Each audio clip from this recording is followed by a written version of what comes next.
partenaires pour faire sauter un verrou technique qui va créer de la valeur chez nos clients. Ce verrou, c'est faire communiquer la plateforme BIM de Autodesk avec le SIG d'Esri. Faire sauter ce verrou, ça a créé des nouveaux usages et créé de la valeur chez nos clients.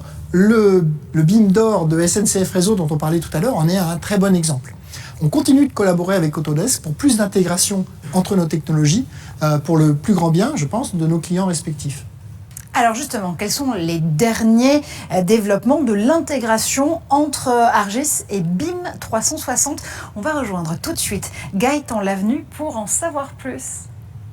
Merci Marjorie, merci Christophe et bonjour à tous. Je vais effectivement partager avec vous les dernières innovations permettant aux utilisateurs d'ArcGIS d'accéder directement à la plateforme Autodesk BIM 360. Cette connexion BIM 360 permet aux utilisateurs SIG et aux concepteurs d'infrastructures de collaborer autour de projets et de leurs données associées. Prenons l'exemple d'un poste électrique situé à Castellane, au bord du Verdon. Géré par RTE, qui nous a prêté certaines données pour cette démonstration, ce dernier a besoin d'être étendu pour évacuer la croissance de production hydraulique des barrages situés en amont.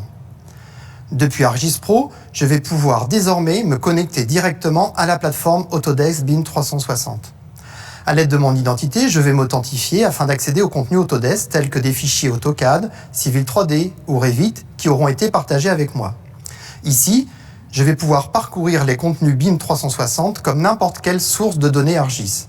Et je vais sélectionner le modèle Revit correspondant à mon poste électrique. Avec un simple glisser-déposer, il va tout d'abord être téléchargé en local, puis être ajouté dans ma scène 3D. Comme toute couche SIG, je peux l'interroger et accéder aux données Revit concernant les équipements, comme par exemple pour ce transformateur de tension. Nous disposons, entre autres, de différentes informations techniques, mais également d'informations sur le statut ou la phase de création de l'objet. Ici, la valeur est à existant. Puisque le modèle BIM est parfaitement géoréférencé, il se raccorde au référentiel SIG, comme ici, avec les câbles du réseau haute tension. Ceci est vrai, sauf pour cette future ligne qui est l'enjeu des travaux d'extension. Justement, dans le cadre de ce projet d'extension, le bureau d'études en charge de ces transformations a modifié la structure et les équipements du futur poste électrique, ceci en actualisant le modèle BIM. Côté SIG, il est important de disposer des informations sur ces transformations afin d'en étudier leur impact sur les infrastructures connexes. Je vais donc interroger le statut de mon fichier BIM pour vérifier si une mise à jour plus récente n'a pas été partagée avec moi par le bureau d'études. Une notification m'indique que c'est le cas. Je décide donc d'actualiser mon modèle BIM dans ArcGIS. La nouvelle version du fichier Revit est alors téléchargée, puis rafraîchie dans ma scène 3D. Vous constatez de nombreuses évolutions, comme l'ajout de ce nouveau pylône à gauche, mais aussi plusieurs équipements à l'intérieur de l'enceinte. Prenons par exemple ce nouveau transformateur que nous allons pouvoir interroger et récupérer ses informations techniques et les informations de phasage. Ici, cette fois-ci, nouvelle construction.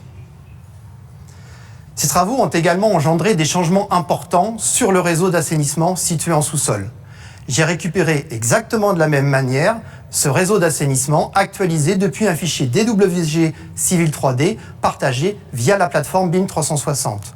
Vous le voyez s'afficher en vert, ici, sous le sol. Anciennement raccordé au réseau d'eau pluviale, les travaux ont engendré un basculement vers le réseau collectif des eaux usées.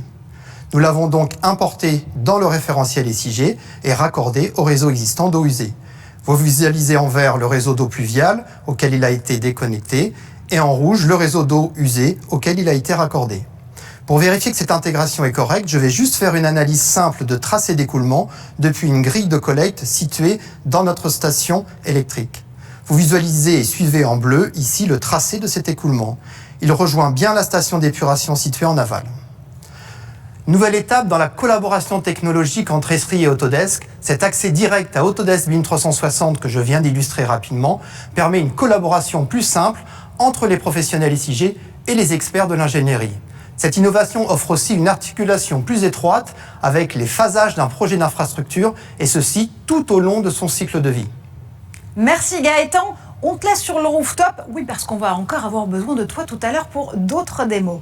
En attendant, nous, on part sur un autre thème, parce qu'aujourd'hui, on ne peut pas se dire que tous ces efforts tech qu'on fait en matière de SIG, ils ne nous donnent pas de contenu derrière à pouvoir diffuser. Ouais, les contenus, c'est une partie vraiment importante de notre offre. Les contenus, c'est le carburant du SIG de nos clients. C'est ce qui leur permet d'avancer. Et la plateforme Argis, on va dire, propulse des tas de contenus vers les systèmes de nos clients, que ce soit des fonds de cartes, des fonds d'imagerie satellitaire, d'imagerie aérienne et autres. Il y a de plus en plus de contenus, de plus en plus des contenus dynamiques. On peut parler de la météo en temps réel, ce genre de choses-là est un type de contenu. Ce qu'on a voulu mettre en avant pour cette séquence-là, c'est un nouveau type de contenu de plus en plus populaire chez nos clients, ce qu'on appelle les vues immersives 3D. On travaille avec un partenaire qui s'appelle Cyclomédia, qui a des véhicules qui roulent sur les rues des villes et de la campagne, et qui prennent des photos. Alors, c'est pas juste des photos voilà, comme dans Google Maps, c'est aussi des données intelligentes qui permettent de faire des choses dans la photo, notamment de mesurer des choses sur les images qu'on voit. En fait, plutôt que d'en parler longtemps, je vais laisser la parole à Orléans Métropole, qui va vous s'adresser à vous dans la vidéo qui suit pour vous présenter leur projet.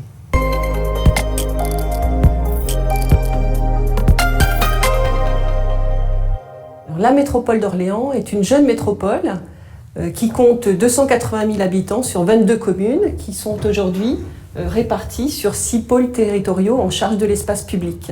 Alors cette métropole d'Orléans a une très grande ambition d'être dans le top 15 d'ici 2030.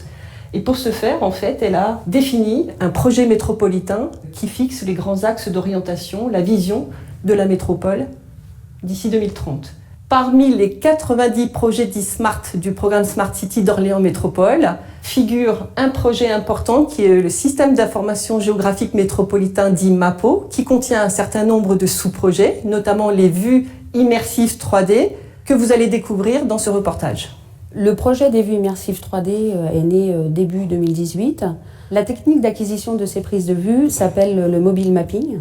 C'est un véhicule équipé de 5 caméras de haute résolution, couplé en fait de capture de fichiers LIDAR et d'un GPS qui permet de géolocaliser ces vues panoramiques. Ces vues panoramiques sont acquises tous les 2,50 m, ce qui fait que Cyclomédia a pu en fait tester une grosse volumétrie de photos. En mars 2018, nous avons lancé une campagne de roulage sur 1000 km de voirie sur Orléans Métropole Sud.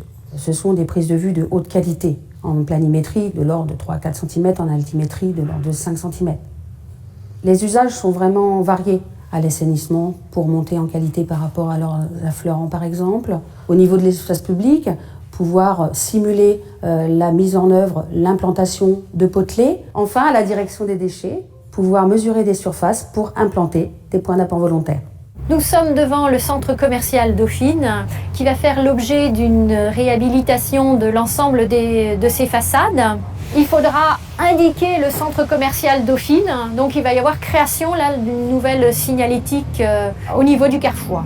J'utilise les vues immersives à la fois pour localiser plus précisément le lieu, la construction que je souhaite généralement mesurer.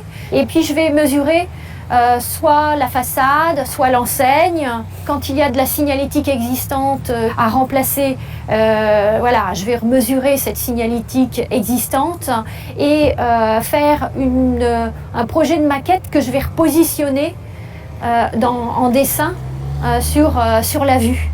J'ai le plaisir de vous accueillir sur les quais du Fort Alaume, qui est un endroit un peu stratégique pour nous, puisqu'on peut voir la Loire et le canal. Mais c'est aussi une grande source de risque pour nous, c'est le risque majeur pour le territoire.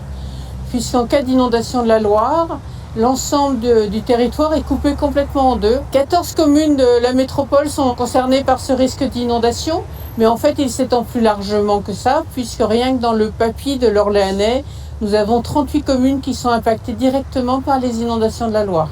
L'analyse de la cartographie est essentielle dans notre métier. Nous avons besoin de connaître le champ d'extension des crues, les hauteurs d'eau, les vitesses d'écoulement. Et pour ça, nous réalisons différentes modélisations et nous utilisons un service cartographique comme MAPO. Donc l'intérêt des vues immersives pour nous, c'est qu'il nous permet depuis notre ordinateur et depuis notre bureau d'avoir des données extrêmement fines qu'on peut en plus compiler avec nos modélisations. On peut repérer les points de fragilité. Ça ne nous empêchera pas